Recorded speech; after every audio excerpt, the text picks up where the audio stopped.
mas pudéssemos dar um título, seria Como Reagir Diante das Situações de Injustiça que podem nos acontecer. Vamos começar lendo no Evangelho de Mateus, capítulo 6 de Mateus, dentro das bem-aventuranças. Mateus, capítulo 6,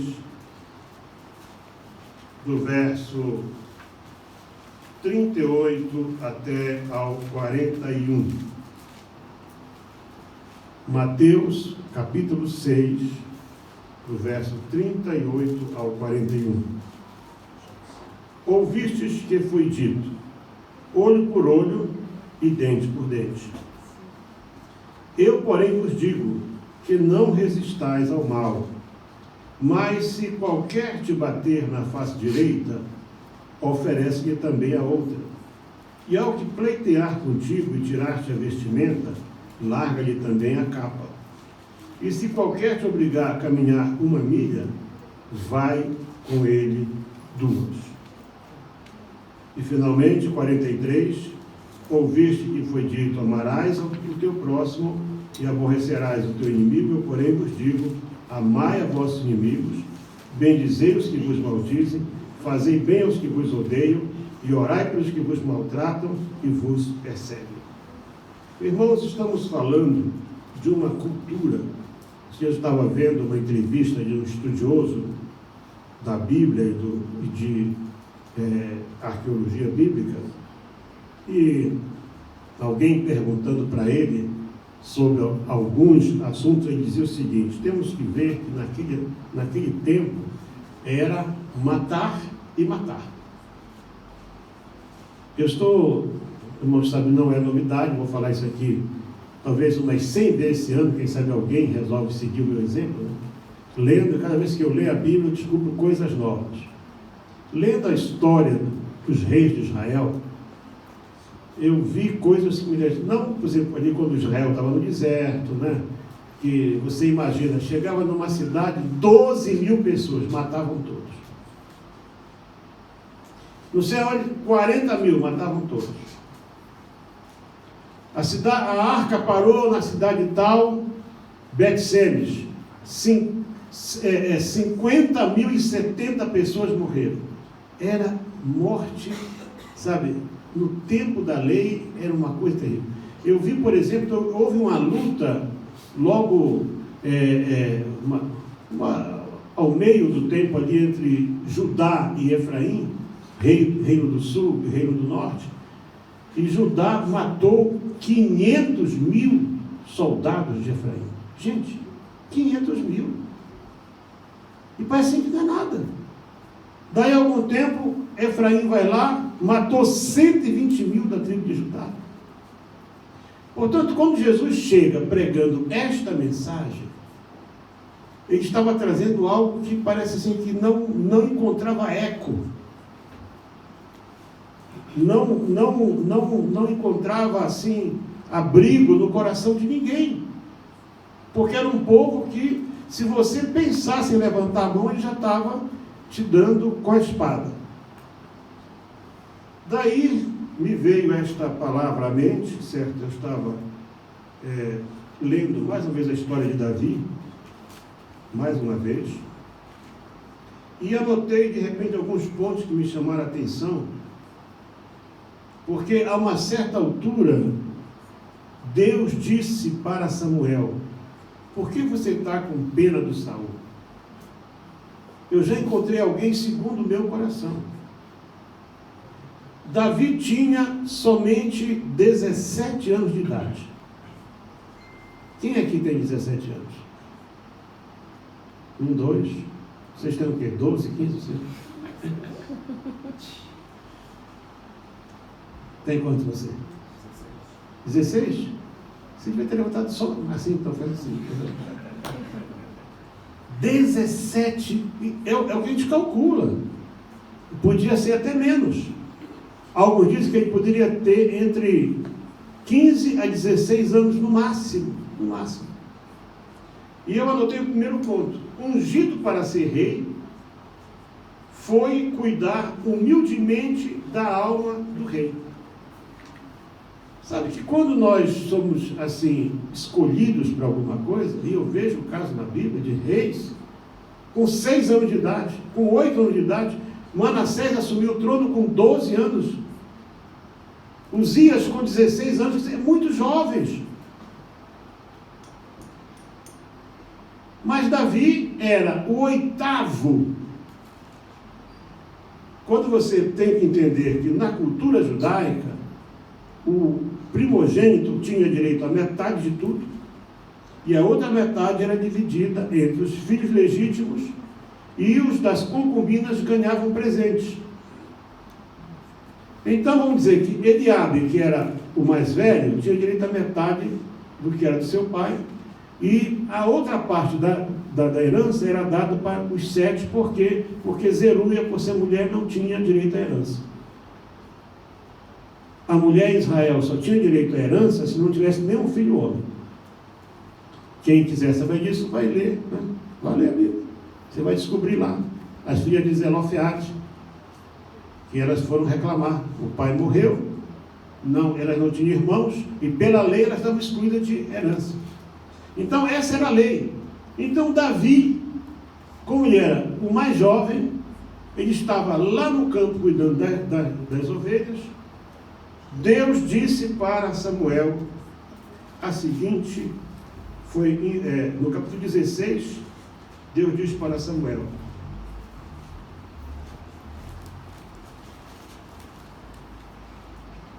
até quando terás dó de Saul, se eu já o rejeitei?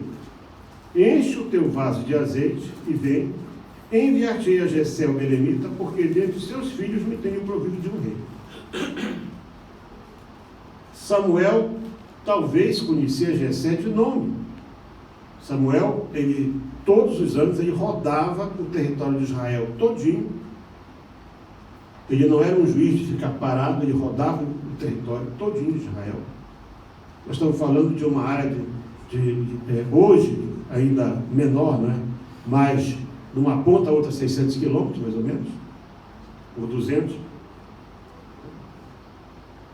Ele rodava, e era impossível de conhecer todas as famílias. Então ele vai, não vou entrar aqui na parte em que ele questiona Deus, e Deus diz para ele levar uma bezerra para fazer um sacrifício, porque de fato ele fez. Mas primeira coisa, ele chega em Betlehem, ou Belém, né?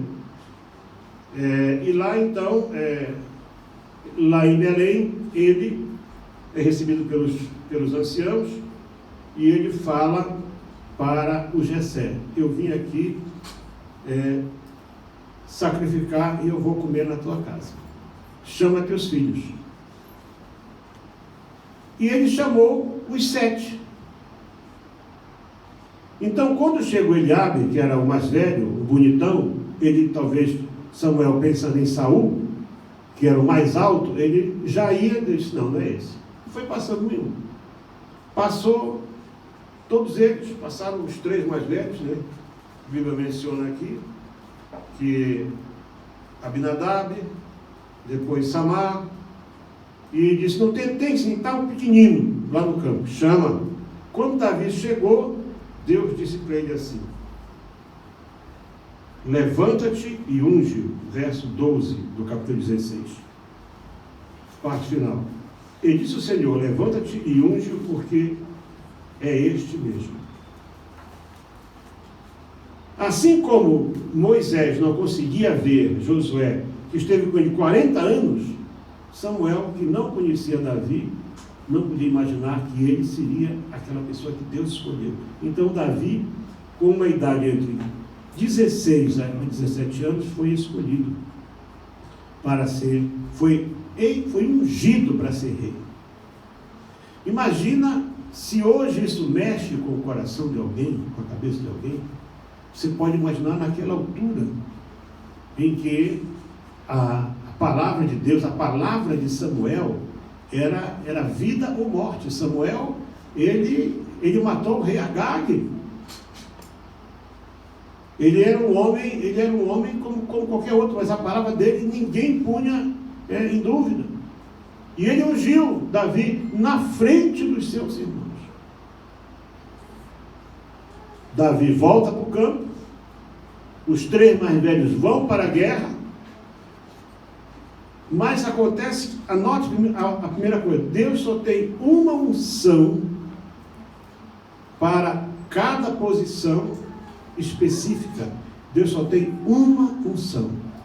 A única vez que Deus distribuiu a unção foi quando Moisés estava lá no deserto, chefiando aqueles mais de 3 milhões de pessoas, e por orientação do sogro, ele separa 70, que acabaram sendo 72, não vou também agora explicar por que foram 72, ele escolheu 70, mas Deus queria 72, né? Essa é a coisa, às vezes a gente escolhe uma coisa e Deus quer outra.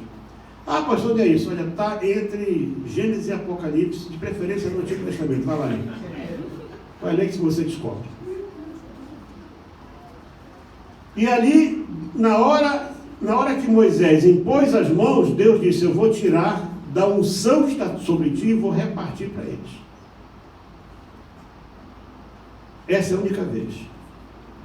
Então Saul era rei ungido. Na hora, se você observar o seguinte, capítulo 16 diz assim, né?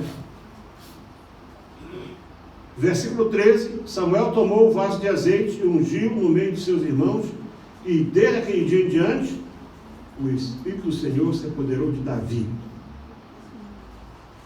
Então Samuel volta para Ramá.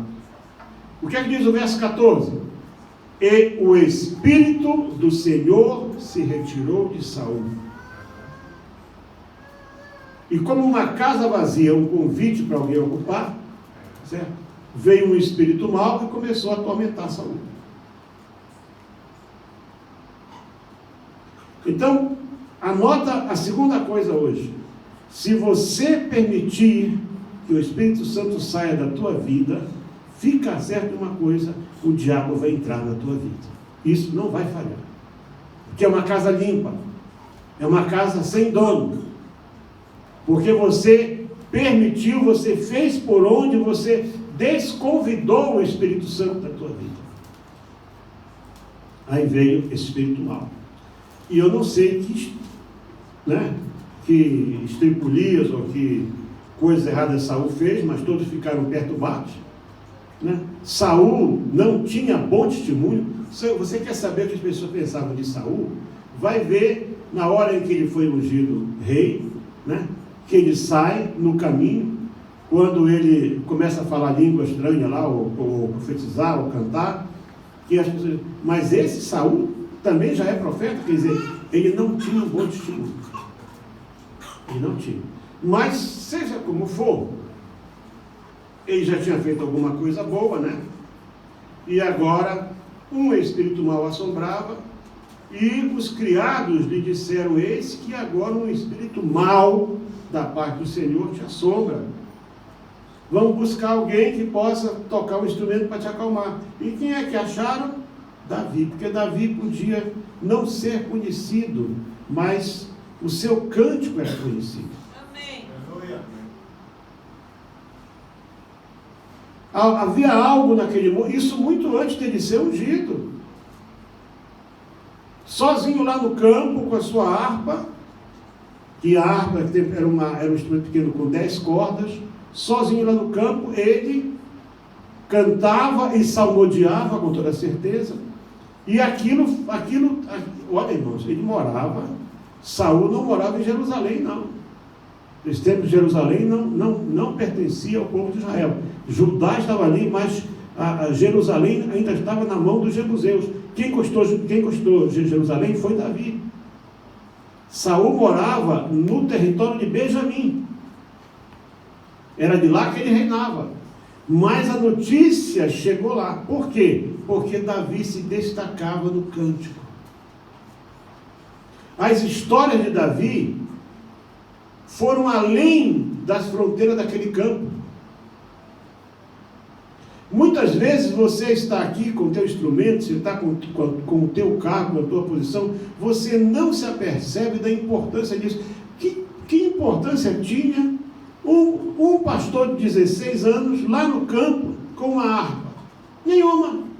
Mas ele não cantava para se exibir, ele cantava para adorar a Deus. Amém, aleluia.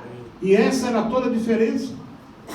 Eu já contei a vocês aqui, muitas vezes a história que eu li, eu era aluno da escola dominical, nesse tempo era só uma revista para todas as classes, só uma. A única diferença é que dos adultos vinha com tinta preta e dos jovens com tinta azul, mas a lição era a mesma. E naquela lição estava algo sobre isso, e o título era apenas o retinir das moedas. E contava a história de um cantor. Olha, moeda, você pode imaginar, né? Quanto tempo faz isso, né? É que naquele tempo o ofertório ou o gasofilácio era uma coisa muito linda. Não era essa nossa sacolinha de veludo, não. A igreja era de prata. Uma coisa muito linda, uma coisa assim, né? E o diácono, era uma cerimônia e tal, e quando caía a moeda fazia plim lá dentro, fazia barulho, né? Aqueles moedão antigos. E o cantor foi convidado para cantar num evento da igreja. E ele era um bom cantor, então ele pensou na sua casa. Ele contou esse testemunho de prova.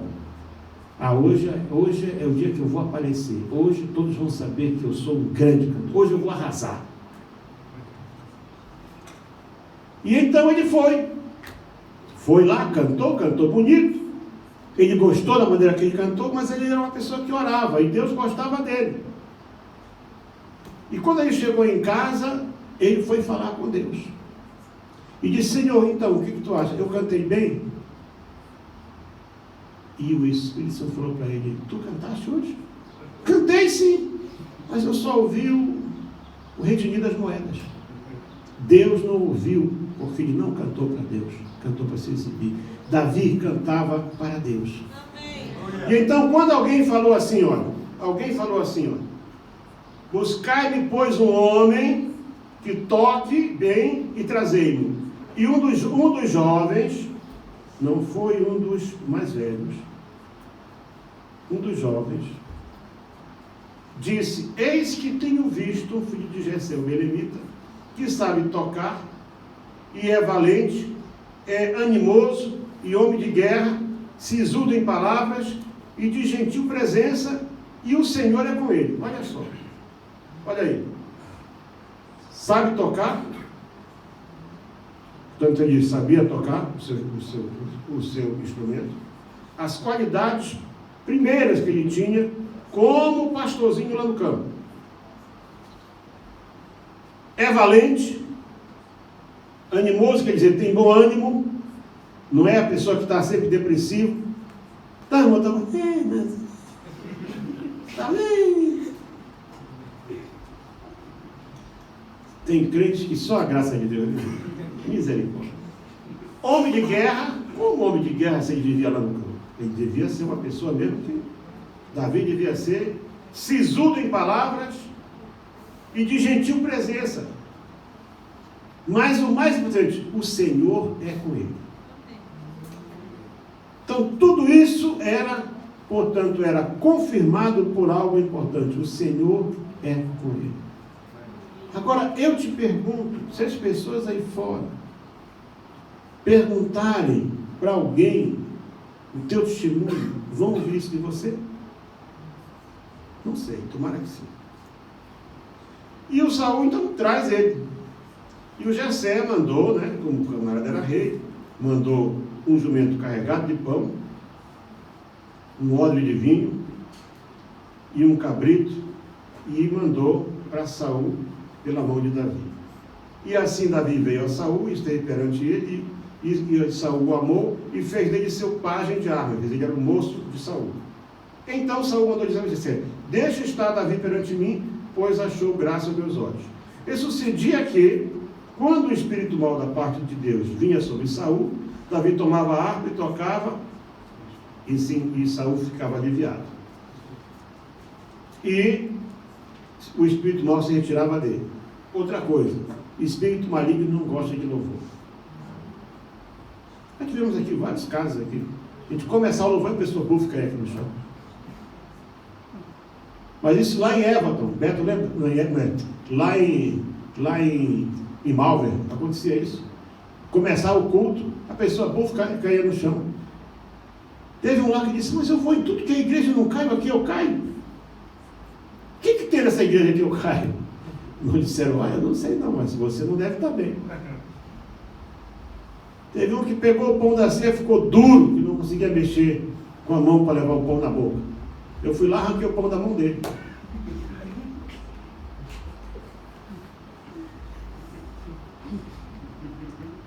Então vejam, com essa idade tão pequena, em toda aquela região, ele tinha um testemunho que o levou para a casa. Deus tinha um propósito. Davi foi ungido rei e voltou para o campo. Hoje os reis eles vão estudar, ou na América, ou na Inglaterra, ou em qualquer outro lugar, eles vão logo estudar. O rei da Suazilândia aqui, eu fiquei surpreso, porque ele fez toda a universidade lá aqui na Inglaterra, e eu pensei, esse Maswati III, vai ser um bom rei. Voltou para aí e ficou pior do que o pai. Esse gordinho lá da Coreia do Norte, sabia o que ele estudou também fora? Estudou no Japão, estudou fora. Chegou lá, virou um satanás do camarada. Davi, a universidade de Davi foi lá no campo, adorando a Deus, cuidando de poucas ovelhas. Mas na hora que foi chamado, ele estava pronto. Amém. E a Bíblia diz que ele ia e voltava de Saul. E Saul devia estar mesmo atrapalhado da cabeça. Mas bem mesmo, sabe por quê? Porque quando Davi vence o gigante, ele não sabia quem era Davi. Quem é esse rapaz? Quem é o pai dele? Mas como a pessoa sabia que o Saul estava meio assim, né? Não estava batendo bem, né? Sem os parafusos, parece que afrouxaram lá dentro. Então, esse é o Davi. O Davi, tá bom. Meus irmãos, ungido para ser rei, ele foi cuidar humildemente do rei. Agora veja, quando aconteceu o episódio do Golias, era a chance dele. Bom, agora é hora de mostrar que o Saul é um covardão, certo? Deixa o Saul se ferrar. Ele disse, não, meu rei, esse não vai ficar insultando o povo de Deus, eu vou lá. Mas eu vou lá. Olha, o senhor pode não saber, mas lá no campo veio um urso e um leão e tentaram levar uma ovelha.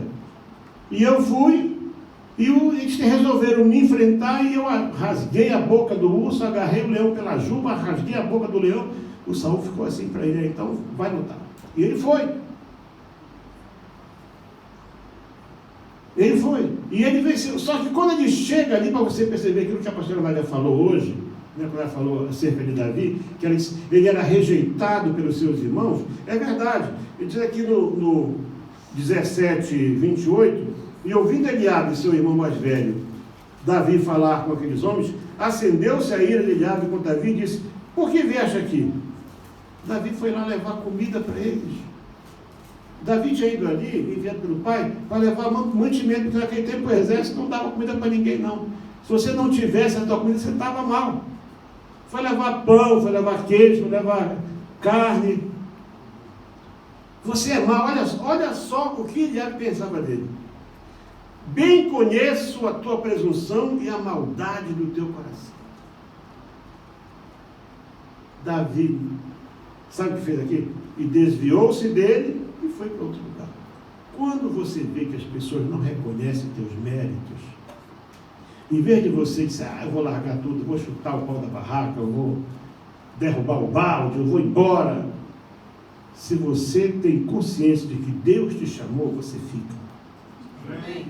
Porque se você está à espera de aprovação, se você está à espera de justiça, de reconhecimento humano, você vai se decepcionar muito, mas muito mesmo. E aí, o próximo passo, aí Davi sai dali, pega 5 pedrinhas, alguém ainda vem com uma explicação, porque Golias tinha 4 irmãos, não me interessa quantos irmãos ele tinha, Davi ia enfrentar um só. Mas ele tinha tanta certeza que Deus estava com ele, que ele pegou 5 pedras. Não sei como é que ele achava que ele ia ter tempo de tirar 5 pedras, mas ele venceu Golias. Quando ele vence o Golias, já não era mais o homem que tocava harpa. Observa bem que as características que deram dele, quais foi? Primeiramente, toca bem. Segundo, valente, quando ele enfrentou o rei, quando ele enfrentou o gigante. Mostrou valentia. Animoso, quando tentaram desestimular, ele disse, não, eu vou lá. Observa bem que as características que falaram dele foram se cumprindo aqui. Ele tocava bem, era valente e tinha bom ânimo. Não era dessas pessoas desanimadas. E quando Saul viu que Davi era muito mais do que só um tocador de harpa, ele colocou Davi para liderar um esquadrão de 1000 homens. Irmãos, eu estava fazendo as contas, sabe, eu gosto muito de matemática. Se Davi subiu ao trono com 30 anos, não sei se subiu ao trono com 30 anos lá em Hebrom, ou com 30 anos em Jerusalém, sobre todo Israel. Essa é a dúvida que eu tenho ainda. Ele reinou 7 anos em Hebrom, diz que tinha 30 anos quando ele assumiu o trono de Israel. Se isso conta do Israel todo, então ele tinha 23 quando assumiu o trono como rei de Judá em Hebrom. Então, em 6 anos, toda a trajetória de Davi, e eu creio que foi esse tempo, ou 6 ou 13 anos, ou é o repeteco do José, né? O certo é que cada uma das características que aquele jovem, que nós não sabemos quem é, falou, foram se cumprindo na vida de Davi. Então, o segundo ponto.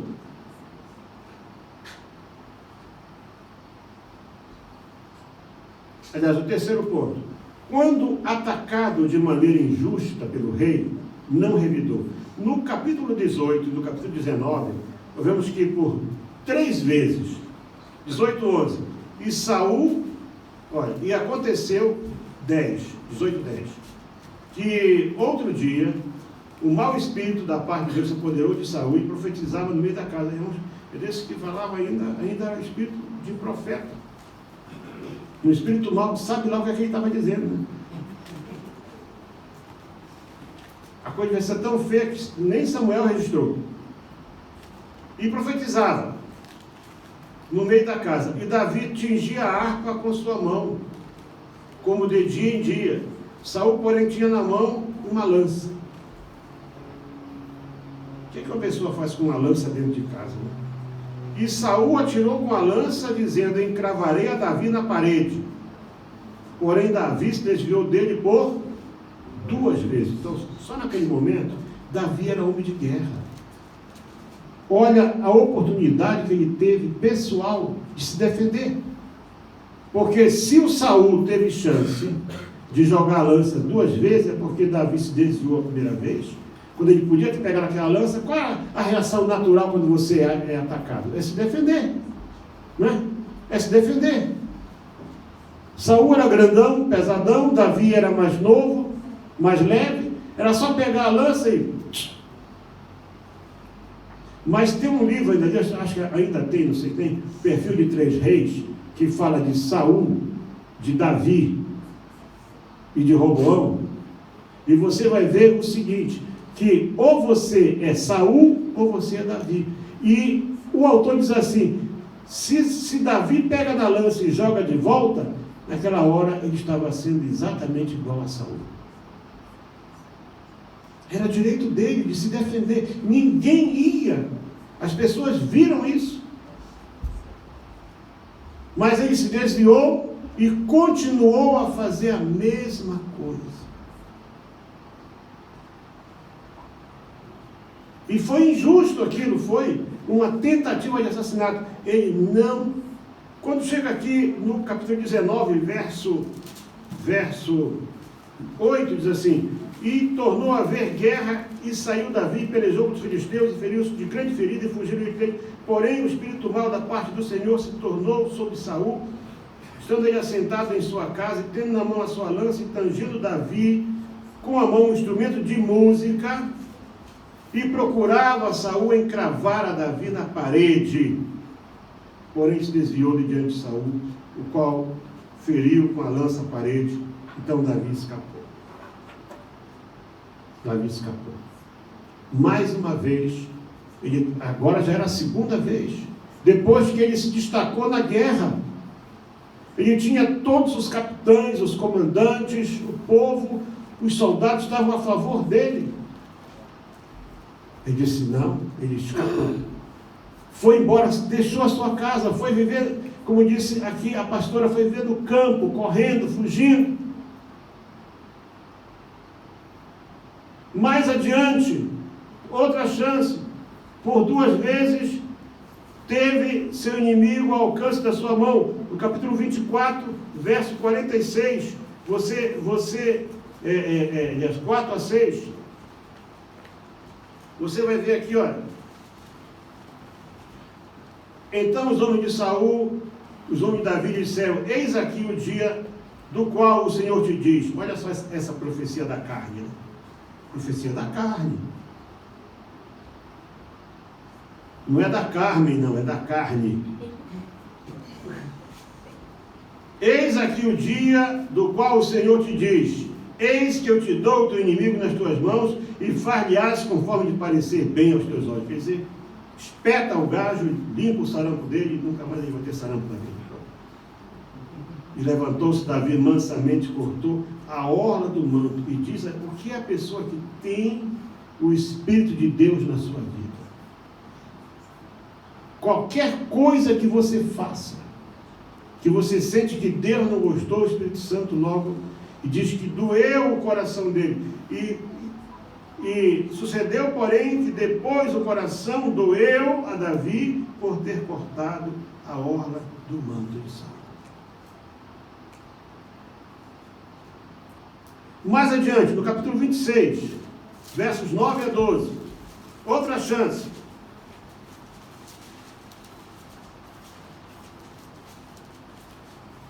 No verso 8 temos uma profecia de novo do Abissai. O Abissai não era gente. O Abissai era um soldado valente, foi um dos 33. Ele foi comandante dos 30. Ele era comandante dos 30, mas tinha 3 que eram mesmo os excelentes. E Abissai entrega essa profecia da carne para Davi. Então disse Abissai a Davi: Deus te entregou hoje nas mãos a teu inimigo. Deixa-me, pois, agora, e encravarei. O Abissai queria atravessar o Saul. Encravar com a lança de uma vez na terra, e não ferirei a segunda vez. E o Abissai era bom nisso. Você vai acompanhar a história do Abissai. Ele matou um gigante também, o Abissai. Mas Davi disse o que para ele?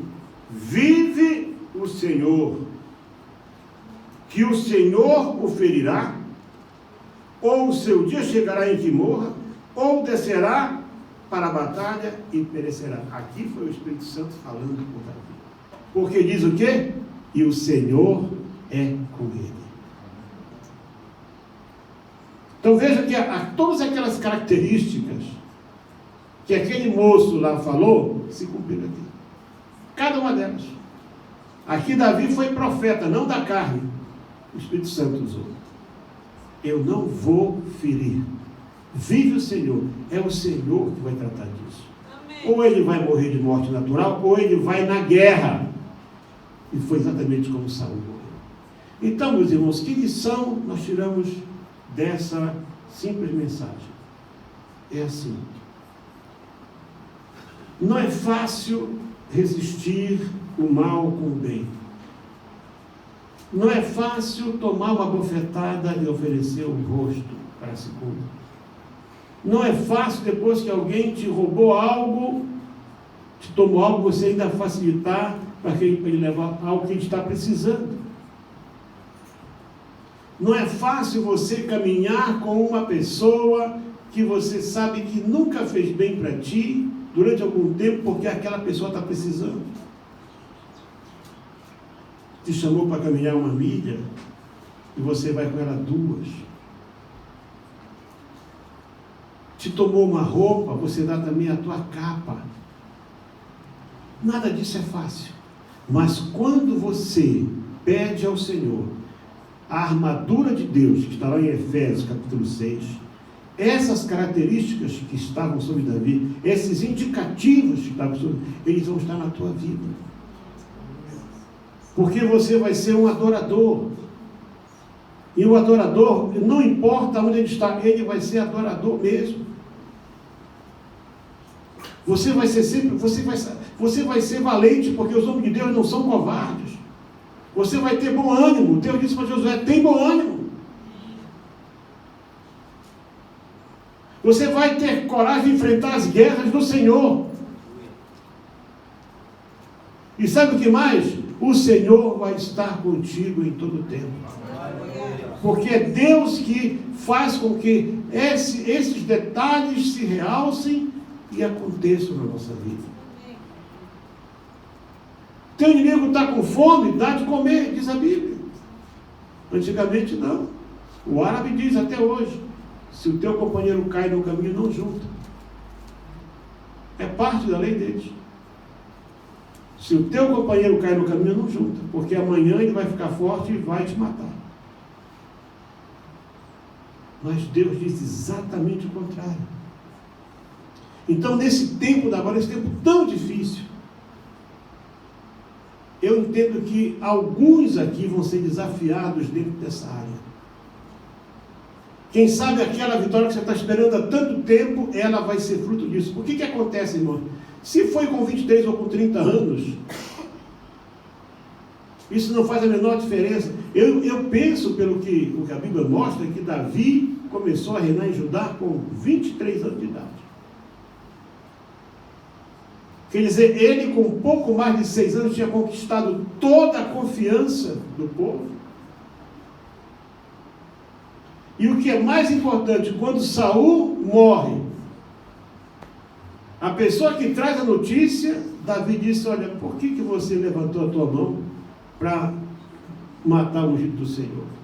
E ele escreve um cântico, um lamento sobre a morte de Saul. Diz que foi ensinado, aquilo era cantado nas cerimônias fúnebres de Israel, o cântico que Davi escreveu para Saul e para seus filhos, que com exceção de Jonatas, nenhum era amigo dele. Então tudo isso mostra o quê? Um homem, por isso Deus disse: eu me provi de um homem segundo o meu coração. Deus tem um espírito perdoador. Deus tem um espírito de misericórdia, de graça, de bondade. Senão nenhum de nós estaria aqui. Você quer crescer na vida? Você quer conquistar alvos? Põe a tua vida segundo a palavra de Deus. Quando você pensar que não tem mais jeito, se você agir com esse tipo de atitude que Davi agiu, você vai ver os milagres acontecerem na tua vida. Você vai ver esses milagres. Vamos estar de pé, vamos orar. Em seguida temos a ceia do Senhor. Eu quero orar pela tua vida agora.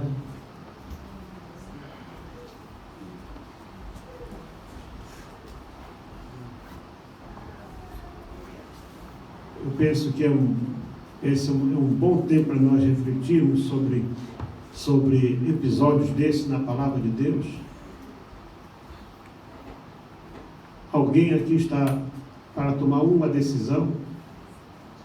Não é fácil essa decisão. Essa pessoa que te pediu ajuda já falhou contigo uma vez. E você teve prejuízo. Mas eu vou te dizer aquilo que o Espírito Santo manda dizer para você. Que mesmo com o próximo prejuízo, que é bem possível que aconteça, saiba que você está somando no campo do céu. Você está conquistando espaço no campo celestial. Toma as tuas decisões apoiado não em mentalidades humanas, em padrões humanos, mas apoiado na infalível palavra de Deus. Porque é isso que Deus quer de nós. É isso que Deus quer de nós. Quando você fizer isso, saiba que os anjos no céu vão estar alegres.